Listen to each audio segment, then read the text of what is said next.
What if the old hunting rifle tucked away in your home is actually worth more than $10,000? Before you even think about selling yours, you may want to see if it's on this list. Here are 12 pre-1985 hunting rifles that you might own which are secretly worth $10,000 or more. The first one is the Winchester Model 70. It is called the Rifleman's Rifle, but that name only fully applies to one version. The pre-1964 Model 70, manufactured between 1936 and 1963, is a fundamentally different firearm from everything Winchester produced after it. In 1964, Winchester gutted the design to cut manufacturing costs. The controlled round-feed Mauser-style extractor was replaced with a cheaper push-feed system. The hand checkering disappeared. The machined steel parts were swapped for stamped alternatives. Collectors noticed immediately, and they never forgave it. What most people do not know is that the 1964 cutoff created one of the sharpest value divides in American firearms history. A post-1964 Model 70 in similar condition might bring $600 at auction. A pre-1964 in the same caliber, same configuration, routinely $2,500 to $4,500. But here is where it gets serious. Pre-1964 Model 70s in desirable calibers, .375 H and H, .300 H and H, .270 Winchester, with original finish above 90%, are clearing $8,000 to $12,000 at Rock Island Auction Company. The serial number is everything here. Serial numbers below 581,471 confirm pre-1964 production. Check the extractor next. The claw extractor that wraps around the case head is the physical proof of which era you are holding. If the stock has original pressed checkering rather than hand cut, you are looking at a post-1964 gun regardless of what anyone tells you. The caliber, the configuration, and the condition grade will determine exactly where on that spectrum your rifle lands.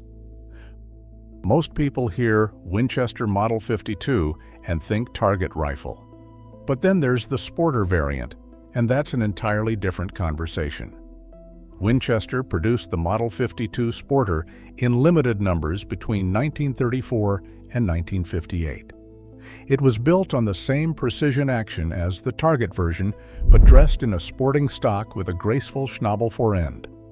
Total production across all Sporter variants never exceeded 5,000 units. What most people don't know is that the Model 52 Sporter was the .22 rimfire rifle that serious bench rest shooters used before purpose-built competition guns existed. The trigger on these rifles was so refined that gunsmiths studied it for decades. A Model 52 Sporter in original unaltered configuration with matching numbers is bringing $3,500 to $7,500 at auction, depending on variant. But the Type C Sporter, the last and most refined version, regularly pushes past $8,000 when the stock shows no repairs and the metal retains strong original blue. If you inherited a lightweight 22-bolt action with a Winchester barrel address and a graceful stock profile, do not take it to a general gun show. Have it properly identified first. Number 3. Savage Model 99. Every lever-action rifle made before 1985 gets lumped into the same category. But then you look at the Savage Model 99 and realize it was doing something none of the others could. While Winchester and Marlin were running tubular magazines that could not safely feed Spitzer bullets, the Savage 99 was using a rotary magazine that could. That engineering decision, made in 1899 and refined through the following decades, made the Model 99 the only lever action that could chamber the same high-velocity pointed ammunition as bolt actions. What most people do not know is that pre-World War II, Model 99s in desirable chamberings like .250-3000 Savage and .300 Savage have a collector following completely separate from the general lever-action market. The .250-3000 Savage chambering holds particular significance. It was the first commercial cartridge to break 3,000 feet per second at the muzzle. Pre-World War II takedown variants in original condition are clearing $2,500 to $5,000. But an early featherweight configuration in .250-3000 with case-hardened receiver and intact Savage stock cartridge counter can push well past $6,000 at serious auction. Number 4. Winchester Model 12. The Winchester Model 12 is remembered as a shotgun, but then collectors start looking at the rifle stock variants and the pre-war takedown configurations, and the numbers change completely. The Model 12 was in continuous production from 1912 to 1964, with a brief revival afterward. But the pre-war guns, particularly those manufactured before 1941, were built to a standard of fit and finish that Winchester never returned to after wartime production demands reshaped the factory. What most people don't know is that pre-war Winchester Model 12s with factory engraving, solid rib barrels, or original pigeon-grade configurations are some of the most aggressively bid shotguns at American auction. A standard field-grade pre-war Model 12 in 90% condition brings $800 to $1,500. But a pre-war pigeon grade with original case and documentation is a $10,000 to $18,000 firearm at Rock Island. The proof marks on the barrel flat and the barrel address stampings confirm production era more reliably than serial numbers alone on these guns. Number 5. Springfield Model 1903 Sporter.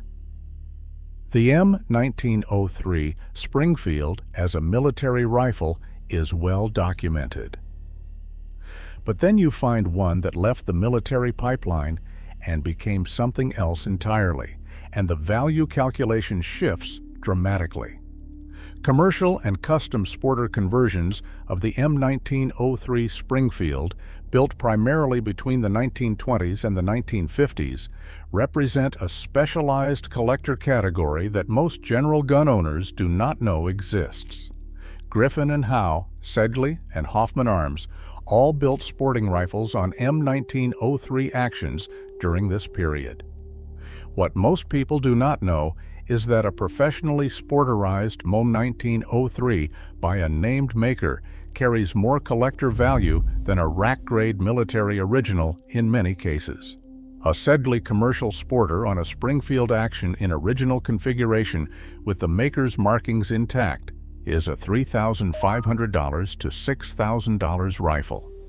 A Griffin and Howe conversion with documented provenance on the same action pushes $8,000 to $12,000.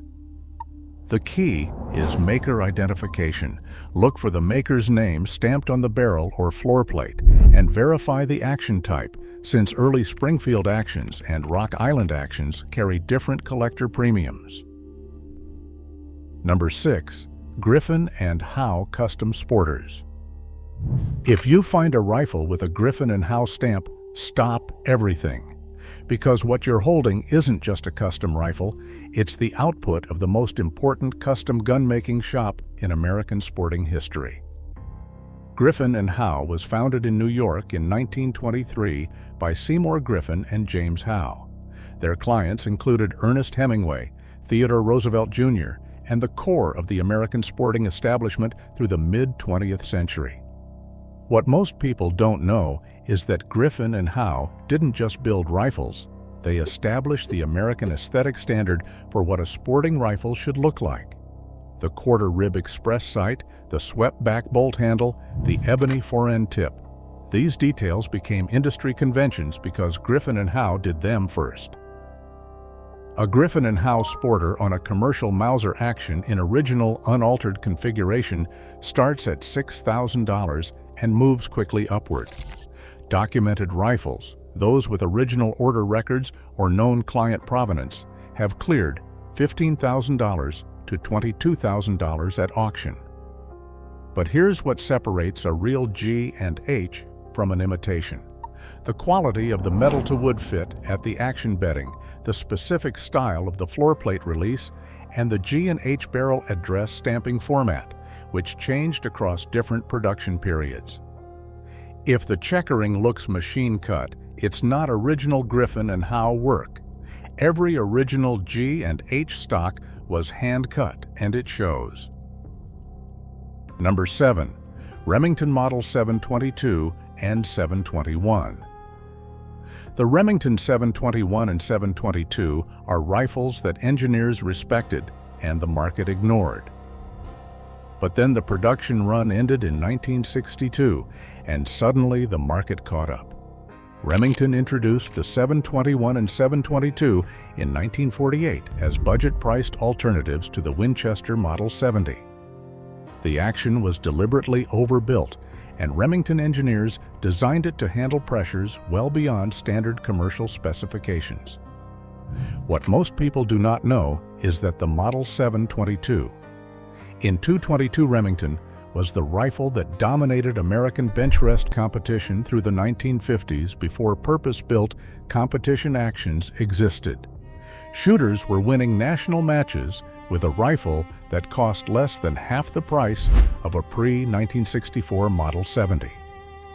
A standard Model 722 in good condition brings $500 to $900.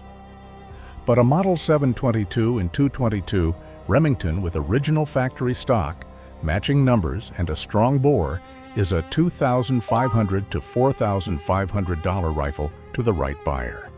The short-lived .257 Roberts chambering in the 722 is rarer still. Fewer than 2,500 were produced, and those are clearing $4,000 to $6,500 when they surface in original condition. Number 8. Winchester Model 54. The Winchester Model 54 existed for 11 years before Winchester replaced it with perfection. But then collectors started looking at what the 54 actually was and realized they had been ignoring something serious. Winchester produced the Model 54 from 1925 to 1936, at which point it was superseded by the Model 70. Because the Model 70 became legendary, the Model 54 lived in its shadow for decades. What most people do not know is that the Model 54 in 270 Winchester was the rifle that essentially proved the 270 cartridge to the American hunting market. Jack O'Connor, the most influential gun writer of the 20th century, shot a Model 54 in 270 Winchester before he transitioned to the Model 70. A Model 54 in standard configuration with honest original finish brings $1,200 to $2,500. But a Model 54 in 220 Swift, one of the rarer chamberings with production numbers below 1,000 units, is a $5,000 to $8,000 rifle. The NORA Sporter variant, built to specific competition dimensions, carries an additional premium on top of chambering. Total Model 54 production was just over 50,000 units across all variants, modest by any measure and thinning further every year. Number 9. Mauser Commercial Sporter. Most people see a Mauser bolt action and think military surplus, but then they look more carefully at the receiver and find a single letter that changes everything. Pre-World War II commercial Mauser Sporters, produced by Mauser Werke in Oberndorf between approximately 1920 and 1939, are a completely separate collector category from military Mausers.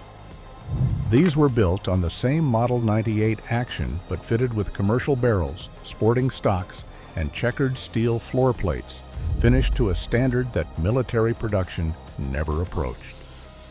What most people do not know is that the receiver markings on these rifles serve as a precise dating and authentication system. The M suffix on early commercial actions, the specific eagle-proof marks, and the Oberndorf barrel address in Gothic script all serve as a precise dating and authentication system. A commercial Mauser Sporter in 8x57 with original German stock in 80% condition brings $2,000 to $4,000. But a pre-war commercial Mauser in a desirable caliber, 9.3 by 62, 6.5 by 57, or 30-06 as an export variant with matching numbers, original sights, and a claw mount scope base in period configuration is a $10,000 to $18,000 rifle. The double square bridge actions, the magnum-length commercial Mauser platform, carry the highest premium of all, particularly when paired with original Zeiss or Hensoldt optics in period mounts. Number 10. Weatherby Mark V Pre-Production.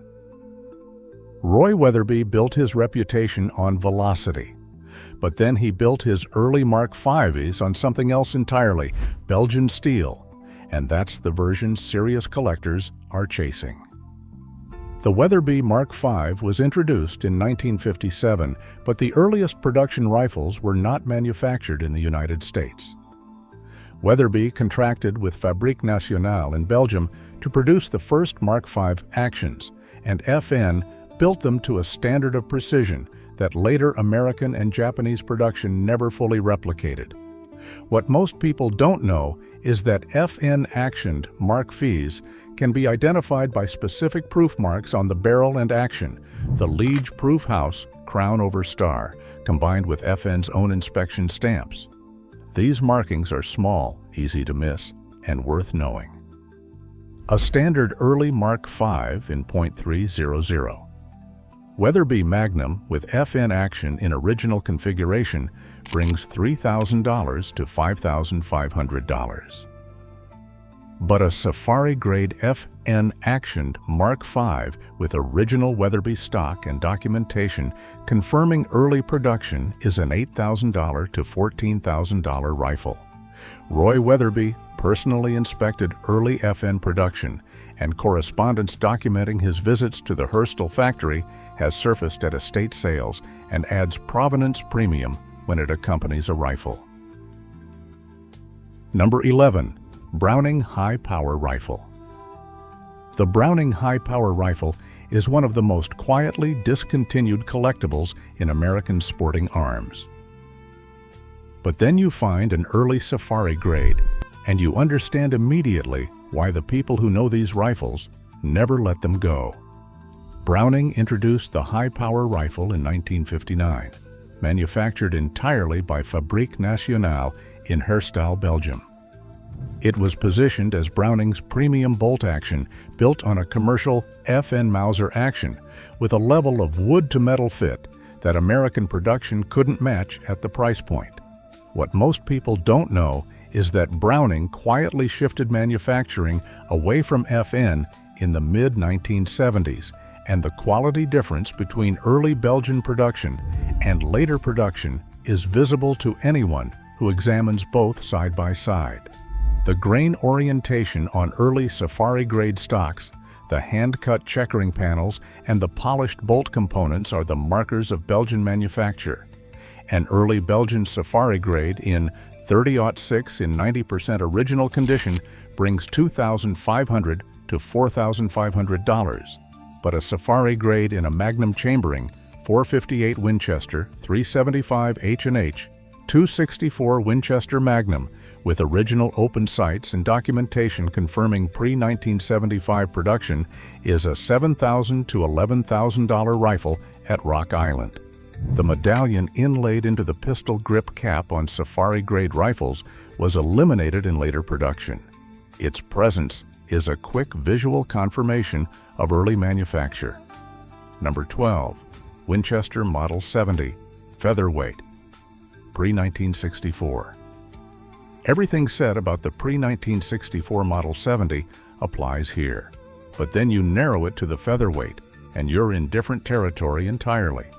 Winchester introduced the Model 70 featherweight in 1952 as a lightweight variant of the standard pre-1964 action. It featured an aluminum trigger guard and floor plate, a slimmer barrel profile, and a trimmer stock with a straighter comb, all designed to bring the rifle under 7 pounds without sacrificing the controlled round feed action that defined the pre-1964 platform. What most people do not know is that the featherweight was discontinued in 1963, 1 year before the general model changeover, making it one of the shortest production variants of an already scarce rifle.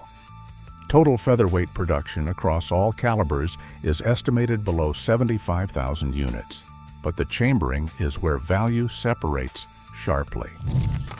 A pre-1964 featherweight in 30-06 or 270 in 90% condition brings $3,500 to $6,000. A featherweight in 358 Winchester, a chambering so rare that fewer than 2,000 were produced, is a $15,000 to $22,000 rifle when it surfaces in original condition. The 358 Winchester featherweight is the rifle that stops a room at Rock Island. Dealers know it. Serious collectors know it. Most owners do not, which is exactly why it keeps appearing at estate sales for a fraction of what it is worth. If any rifle on this list sounds like something sitting in your safe or your family's estate, the next step is straightforward. Pull the serial number, identify the variant, check the chambering, then contact Rock Island Auction Company for a free assessment before you sell it anywhere.